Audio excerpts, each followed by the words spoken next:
চলমান এসএসসি পরীক্ষার প্রশ্নপত্র ফাঁসের নামে প্রতারণার অভিযোগে শিক্ষামন্ত্রী আনম এহসানুল হক মিলনকে আটক করেছে ডিএমপির কাউন্টার টেরোরিজম ইউনিট। দুপুরে ডিএমপির মিডিয়া সেন্টারের সংবাদ সম্মেলনে সংস্থাটির যুগ্ম কমিশনার মুন্সি শাহাবুদ্দিন কথা জানিয়েছেন। এসএসসি পরীক্ষার প্রশ্ন বিক্রি করতে সামাজিক যোগাযোগ মাধ্যমে নানাভাবে প্রচারণা চালায়। কি তোমরা কেমন আছো? ঠিকমতো লেখাপড়া করো তো? পড়তে হবে, নকল আর হবে না। শিক্ষামন্ত্রী এহসানুল হক মিলন নকলের বিরুদ্ধে কঠোর পদক্ষেপের বার্তা দিয়েছেন। তবে বাস্তবতা যেন পরীক্ষার আগেই টাকার বিনিময়ে বিক্রি হচ্ছে। প্রশ্ন, মাত্র 10 থেকে 12 হাজার টাকায় মিলছে এসএসসি পরীক্ষার প্রশ্নপত্র। টেলিগ্রামের গোপন গ্রুপে ছড়ানো এসব প্রশ্ন হুবহু মিলে যাচ্ছে বোর্ড পরীক্ষার সঙ্গে, যা পুরো শিক্ষা ব্যবস্থাকে নতুন করে প্রশ্নবিদ্ধ করছে। মাত্র 10 থেকে 12 হাজার টাকায় মিলছে এসএসসি পরীক্ষার প্রশ্ন। রাজধানীতে এমনই এক চক্রের সন্ধান পাওয়া গেছে বলে একটি প্রতিবেদন প্রকাশ করে সময় টেলিভিশন। তাদের প্রতিবেদনে বলা হয়, চক্রটি টেলিগ্রাম গ্রুপের মাধ্যমে এসব প্রশ্ন বিক্রি করছে শিক্ষার্থীদের কাছে।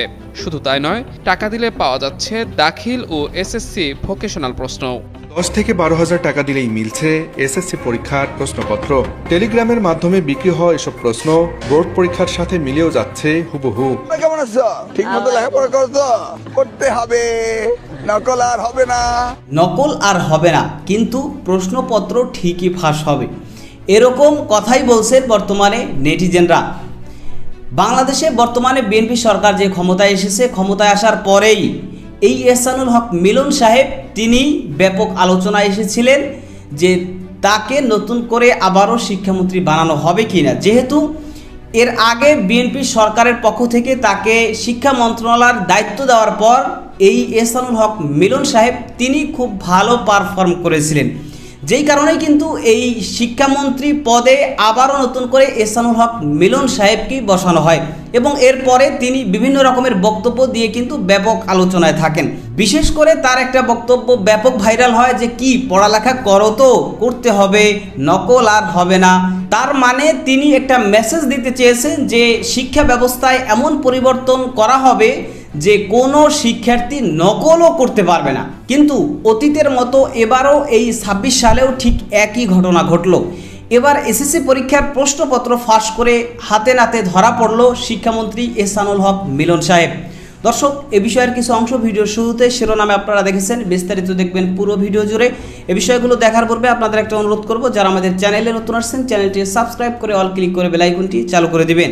দর্শক, চলুন আমরা দেখব যে এবার এসএসসি পরীক্ষা 2026-এর যে প্রশ্নপত্র এটা ফাঁস করে যে এবার ধরা পড়েছে শিক্ষামন্ত্রী এহসানুল হক মিলন সাহেব, সেটা আমরা দেখব। সেটা দেখার পূর্বে চলুন প্রথমে আমরা একটু দেখে আসি যে এই 2026 সালের এসএসসি পরীক্ষার যে প্রশ্নপত্র সেগুলো কিভাবে ফাঁস করা হয়, কারা কারার সাথে জড়িত, এই সম্পর্কে গুরুত্বপূর্ণ কিছু তথ্য প্রথমে আমরা দেখে এরপরে বিষয়টা দেখব। ধৈর্য ধরে একটা লাইক দিয়ে ভিডিওটি শেষ পর্যন্ত দেখতে থাকুন। 10 থেকে 12 হাজার টাকা দিলেই মিলছে এসএসসি পরীক্ষার প্রশ্নপত্র। টেলিগ্রামের মাধ্যমে বিক্রি হওয়া এসব প্রশ্ন বোর্ড পরীক্ষার সাথে মিলেও যাচ্ছে হুবহু। পরীক্ষার আগের দিন সকালবেলা ওখানে মেসেজ দিয়েছিল, দিয়ে বলেছিল যে আজকে রাত 11টার দিকে এখানে আসলে প্রশ্ন দেওয়া হবে। আমি ভাবলাম যে দেখি কি অবস্থা, এটা যদি হয় তাহলে আমি প্রোটেস্ট করতে পারবো।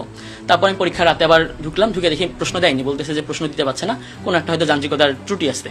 তারপর আমি তো আমার মতন পরের দিন পরীক্ষা দিলাম, বাসায় আসলাম।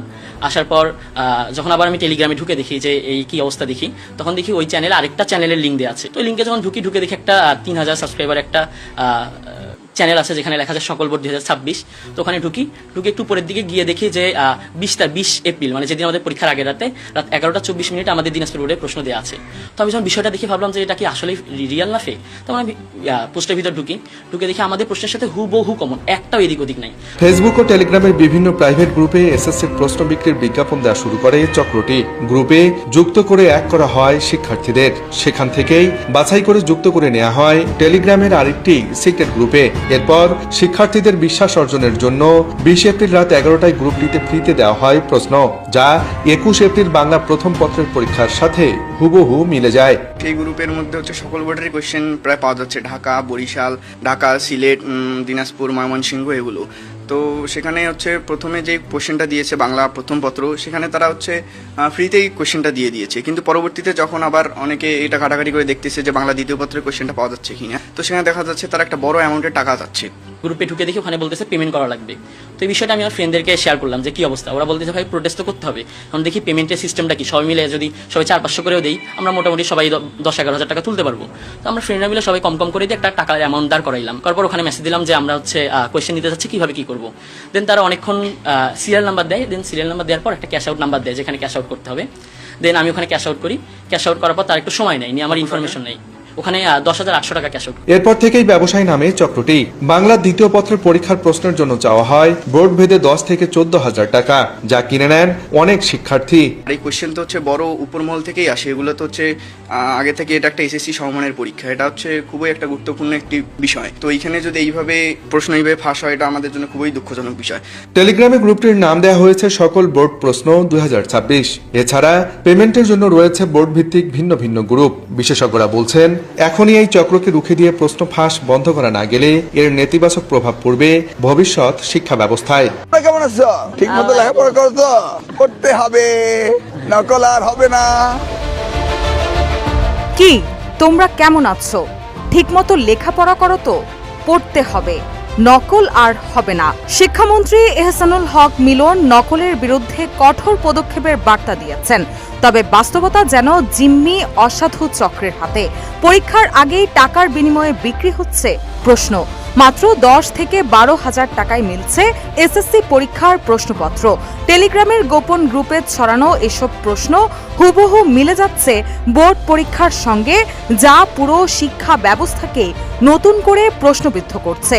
এরই মধ্যে ঘটনাটি ঘিরে সামাজিক যোগাযোগ মাধ্যমেও চলছে তীব্র প্রতিক্রিয়া। জাতীয় নাগরিক পার্টির মুখপাত্র আসিফ মাহমুদ সজীব ভুইয়া এক ফেসবুক পোস্টে কটাক্ষ করে লিখেন, প্রশ্নই দিয়ে দিচ্ছে যেন নকল আর করতে না হয়। আর একই দলের দক্ষিণাঞ্চলের যুগ্ম মুখ্য সংগঠক মাহমুদা আলম মিতু লিখেন, নকল আর হবে না, এবার হবে প্রশ্ন ফাঁস, সবাই মিলে করব পাস। সম্প্রতি শুরু হওয়া এসএসসি পরীক্ষাকে ঘিরে প্রশ্ন ফাঁস এক বেসরকারি টেলিভিশনের অনুসন্ধানে উঠে এসেছে চাঞ্চল্যকর তথ্য। অনুসন্ধানে দেখা যায় ফেসবুক ও টেলিগ্রামের একাধিক গ্রুপে পরীক্ষার আগেই প্রশ্ন বিক্রির বিজ্ঞাপন দেওয়া হয়। প্রথমে শিক্ষার্থীদের ফেসবুকের প্রাইভেট গ্রুপে যুক্ত করা হয়, এরপর সেখান থেকে বাছাই করে নেওয়া হয় টেলিগ্রামের একটি সিক্রেট গ্রুপে। সেখানে প্রশ্ন কেনা আগ্রহীদের বিশ্বাস অর্জনের জন্য 20 এপ্রিল রাত 11টায় বিনামূল্যে একটি প্রশ্নও দেওয়া হয়, যা 21 এপ্রিলের বাংলা প্রথম পত্র পরীক্ষার সঙ্গে হুবহু মিলে যায় বলে দাবি করা হয়। এরপর শুরু হয় মূল বাণিজ্য। মোটা অঙ্কের টাকার বিনিময়ে একে একে সরবরাহ করা হয় সব বোর্ডের প্রশ্নপত্র। শুধু সাধারণ এসএসসি নয়, দাখিল ও ভোকেশনাল পরীক্ষার প্রশ্ন দেওয়া হচ্ছিল একইভাবে। ভালো ফলাফলের আশায় অনেক শিক্ষার্থী এসব প্রশ্ন কিনছিল বলে জানা গেছে। এরই মধ্যে এই ঘটনায় 4 জনকে গ্রেপ্তার করেছে ঢাকা মহানগর পুলিশের counter terrorism and transnational crime unit. এ বিষয়ে ডিএমপির যুগ্ম পুলিশ কমিশনার মুন্সি শাহাবুদ্দিন জানান, সোশ্যাল মিডিয়া মনিটরিং এর মাধ্যমে এসএসসি 2026 প্রশ্নপত্র ফাঁস গ্রুপ নামের একটি ফেসবুক পেজ থেকে তথ্য সংগ্রহ করা হয়। এরপর ঢাকার আশুলিয়া, বগুড়া, দিনাজপুর ও সিরাজগঞ্জে অভিযান চালিয়ে 4 জনকে গ্রেপ্তার করা হয়। এছাড়াও তাদের ব্যবহৃত মোবাইল ফোন জব্দ করে পরীক্ষায় প্রশ্ন ফাঁস সংশ্লিষ্টতার প্রমাণ পাওয়া গেছে বলেও জানিয়েছে পুলিশ। প্রাথমিক তদন্তে জানা গেছে, অবৈধভাবে অর্থ উপার্জনের উদ্দেশ্যে তারা একটি সংঘবদ্ধ চক্র হিসেবে কাজ করছিল। পাশাপাশি প্রশ্ন ফাঁসের গুজব ছড়িয়ে শিক্ষার্থী ও অভিভাবকদের মধ্যে উদ্বেগ ও বিভ্রান্তি তৈরির চেষ্টাও করেছে তারা। এই ঘটনায় রমনা মডেল থানায় একটি মামলা দায়ের করা হয়েছে এবং জড়িত অন্যদের গ্রেপ্তারে অভিযান অব্যাহত রয়েছে। এদিকে নকল বন্ধের বার্তা যখন উচ্চস্বরে, তখন প্রশ্ন ফাঁসের এই ঘটনা শিক্ষা ব্যবস্থার বিশ্বাসযোগ্যতাকে সবচেয়ে বড় পরীক্ষার সামনে দাঁড় করিয়ে দিয়েছে। মাত্র 10 থেকে 12,000 টাকায় মিলছে এসএসসি পরীক্ষার প্রশ্ন। রাজধানীতে এমনই এক চক্রের সন্ধান পাওয়া গেছে বলে একটি প্রতিবেদন প্রকাশ করে সময় টেলিভিশন। তাদের প্রতিবেদনে বলা হয়, চক্রটি টেলিগ্রাম গ্রুপের মাধ্যমে এসব প্রশ্ন বিক্রি করছে শিক্ষার্থীদের কাছে। শুধু তাই নয়, টাকা দিলে পাওয়া যাচ্ছে দাখিল ও এসএসসি ভোকেশনাল প্রশ্ন। যদিও সেই প্রতিবেদন প্রকাশের কয়েক ঘন্টা পর সরিয়ে ফেলা হয়। প্রশ্ন ফাঁস কিংবা এর সঙ্গে জড়িত চক্রের 4 জনকে গ্রেফতার করেছে সিটিটিসি। শনিবার দুপুরে রাজধানীর মিন্টো রোডে ডিএমপি মিডিয়া সেন্টারে এক সংবাদ সম্মেলনে সিটিটিসির যুগ্ম কমিশনার মুন্সি শাহাবুদ্দিন এ তথ্য নিশ্চিত করেন। এ ঘটনায় মামলা হয়েছে এবং গ্রেফতার 4 জনকে রিমান্ডে জিজ্ঞাসাবাদ করা হচ্ছে বলে জানায় সিটিটিসি। এদিকে প্রশ্ন ফাঁসের ঘটনায় আগেই প্রতিবাদ জানিয়েছেন জাতীয় নাগরিক পার্টি এনসিপির উত্তরাঞ্চলের মুখ্য সংগঠক সার্জিস আলম। সামাজিক মাধ্যমে দেয়া এক পোস্টে তিনি এর কঠোর সমালোচনা করেন। এছাড়া ক্ষোভ প্রকাশ করেছেন অভিভাবকরাও। তারা বলেন, বর্তমান শিক্ষামন্ত্রী যেখানে নকল প্রতিরোধে এতটা তৎপর, সেখানে প্রশ্ন ফাঁস হওয়াটা চরম উদ্বেগের। এমন ঘটনা বন্ধে সংশ্লিষ্টদের প্রতি দাবিও জানান তারা। অন্যদিকে প্রশ্ন ফাঁসের গুঞ্জন নিয়ে একটি সতর্কীকরণ বিজ্ঞপ্তি দিয়েছে ঢাকা মাধ্যমিক ও উচ্চ মাধ্যমিক শিক্ষা বোর্ড। বিজ্ঞপ্তিতে বলা হয়, চলমান এসএসসি পরীক্ষার প্রশ্ন ফাঁস সংক্রান্ত ভুয়া ও বিভ্রান্তিকর তথ্য সামাজিক যোগাযোগ মাধ্যমে ছড়িয়ে একটি অসাধু চক্র শিক্ষার্থী, অভিভাবক এবং সাধারণ জনগণের মধ্যে বিভ্রান্তি, আতঙ্ক ও নৈতিক অবক্ষয় সৃষ্টির অপচেষ্টা চালাচ্ছে এবং সরকারের ভাবমূর্তি বিনষ্টের চেষ্টা করছে। এমন পরিস্থিতিতে সামাজিক মাধ্যমে প্রচারিত প্রশ্ন ফাঁস সংক্রান্ত গুজব, অপপ্রচার ও প্রতারণামূলক কর্মকাণ্ড থেকে সবাইকে সচেতন থাকার জন্য বিজ্ঞপ্তিতে জানানো হয়। 26 সালের এসএসসি পরীক্ষা শুরু হওয়ার পরেই শিক্ষামন্ত্রী এহসানুল হক মিলন সাহেব তিনি বলেছিলেন যে এই পরীক্ষায় কোনোভাবে কোনো প্রশ্ন ফাঁসের কোনো সম্ভাবনা নাই। কিন্তু এরপরেও একটা চক্র, অসাধু চক্র, তারা মূলত যে কোনোভাবে হোক এই প্রশ্নপত্র কালেক্ট করে তারা এই প্রশ্নপত্র ফাঁস করে এহসানুল হক মিলন সাহেবকে ব্যাপকভাবে বিতর্কিত করার চেষ্টা করেছে এবং বর্তমানে শিক্ষাঙ্গনকেও ব্যাপকভাবে বিতর্কিত করার চেষ্টা করেছে। এরপরেই কিন্তু আইনশৃঙ্খলা রক্ষাকারী বাহিনী তারা অভিযান চালিয়ে সেই অসাধু চক্রকে ইতিমধ্যেই গ্রেফতার করেছে, যারা মূলত এই প্রশ্নপত্র ফাঁসের ঘটনায় জড়িত ছিল। এবং এই বিষয়ে পুরোপুরি কঠোর পদক্ষেপ নেওয়া হচ্ছে বলেও ঘোষণা দিয়েছেন বর্তমান শিক্ষামন্ত্রী এহসানুল হক মিলন সাহেব। কিন্তু নেটিজেনরা এখন এই বক্তব্যটা দিয়েই বিভিন্নভাবে হাস্যরস করছে যে নকল আর হবে না, কিন্তু প্রশ্ন ফাঁস ঠিকই হবে। এখন এই বিষয়টা নিয়ে ব্যাপকভাবে আলোচনা চলছে, কিন্তু এই যে ঘটনা ঘটেছে এই ঘটনার সাথে কোনোভাবেই শিক্ষামন্ত্রী এহসানুল হক মিলন তিনি সম্পৃক্ত নয়, যেই কারণে কিন্তু যারা এই অসাধু চক্র শিক্ষাঙ্গনকে বিতর্কিত করার জন্য প্রশ্ন ফাঁস করেছে তাদেরকে ইতিমধ্যেই গ্রেফতার করা হয়েছে এবং তাদেরকে জিজ্ঞাসাবাদ করা হচ্ছে, রিমান্ডে নেওয়া হচ্ছে যে কারা মূলত এই ঘটনার সাথে সম্পৃক্ত বা দায়ী। তো বাংলাদেশে এর আগে আমরা দেখেছি বিভিন্ন বছর এই বিভিন্ন রকমের প্রশ্নপত্র ফাঁস হয়েছে এবং সেই বিষয় নিয়ে কিন্তু ব্যাপক আলোচনা এবং সমালোচনার ঝড় বয়েছে যে কেন শিক্ষাঙ্গনে প্রশ্নপত্র ফাঁস হবে।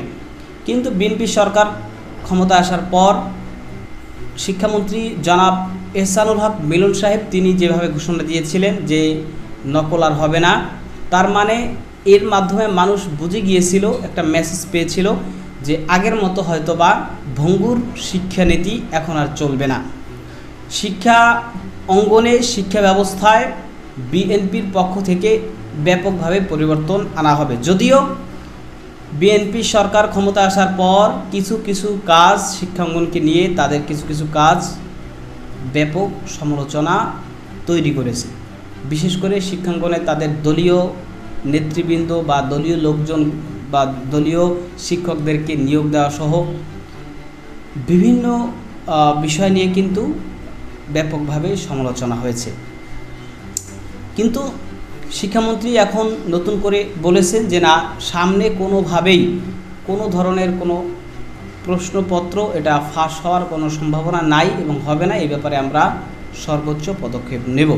তো এই বিষয় নিয়ে আপনার মতামত কি সেটা কমেন্ট সেকশনে জানাতে পারেন। ভালো থাকবেন, সুস্থ থাকবেন, দেখা হবে নতুন কোনো ভিডিওতে, কথা হবে নতুন কোনো বিষয়। আজকে পর্যন্তই, আসসালামু আলাইকুম রহমতুল্লাহ।